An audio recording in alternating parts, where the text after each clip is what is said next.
ako pa. Sure ka ba? Kailangan ko na umalis eh. Hindi mukhang lasing ka na yata eh.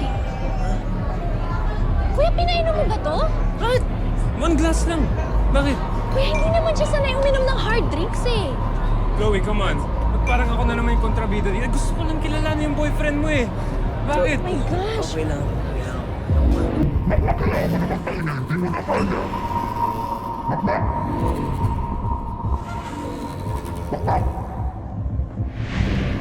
Hindi mo nga kaya, ano ba?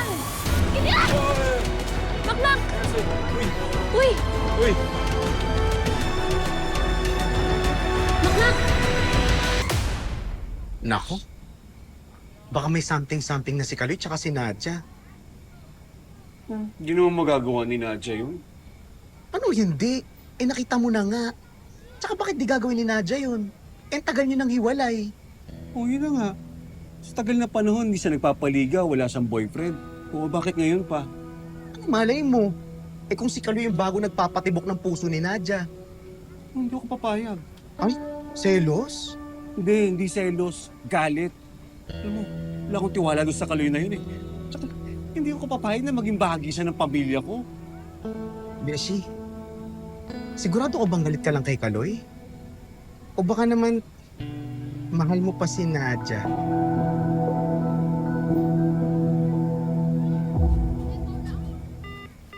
Ano ba kasing nangyayari dito kay Makmak? Hindi ko siya makontak, hindi sumasagot. Eh baka nandun pa kina Chloe. Minsan nag-aalala ako, Nay. Baka masyadong nahuhumaling na si Makmak kay Chloe.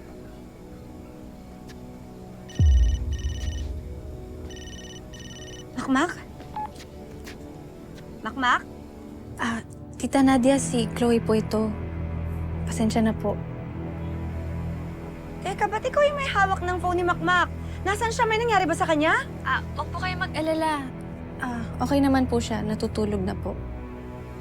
Teka, ba't natutulog? Asan ba siya? Dito po sa bahay namin, sa guest room po. Sandali, bakit natutulog ang apo ko dyan? Nakainom po kasi siya eh. Sino nagpainom dyan kay Makmak? Eh, hindi yan umiinom, Chloe. Ikaw ba? Hindi po. Nagkasiyahan po kasi ang barkada. Nag-inuman po ng konti. Bakit hinayaan mo siya maglaseng? Pasensya na po. Alam ko lang po na kaya ni Makmak yung beer, pero hindi ko po namalayan na napainom pala siya ng hard drinks. Isa lang naman po. Hindi lang po siya sanay. Hindi mo nga siya dapat pinabayaan. Hindi sanay sa alak yung anak ko. Pasensya na po talaga. Kaya po humingi ng sorry. Anong sabi ng daddy mo? Okay lang naman po sa kanya na nandito si Makmak. Bali, bukas na po siya uuwi. Ano pang magagawa namin? Basta kayo nang bahala kay Makmak, ha? Ay, opo. Sandali! Magkahiwalay kayo ng kwarto, ha? Opo. Mahirap na. Hindi rin po papayag si Dad. Sige, bukas na lang, ha? Sige po.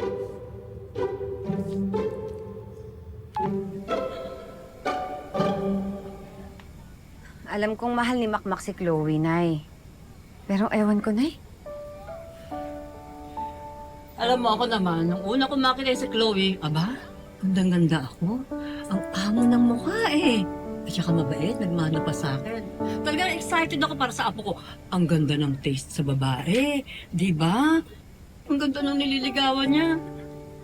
Pero ngayon, parang kinakabahan ako, ha? Sana naman itong Chloe ito, hindi namana yung masamang ugali ng tatay niya.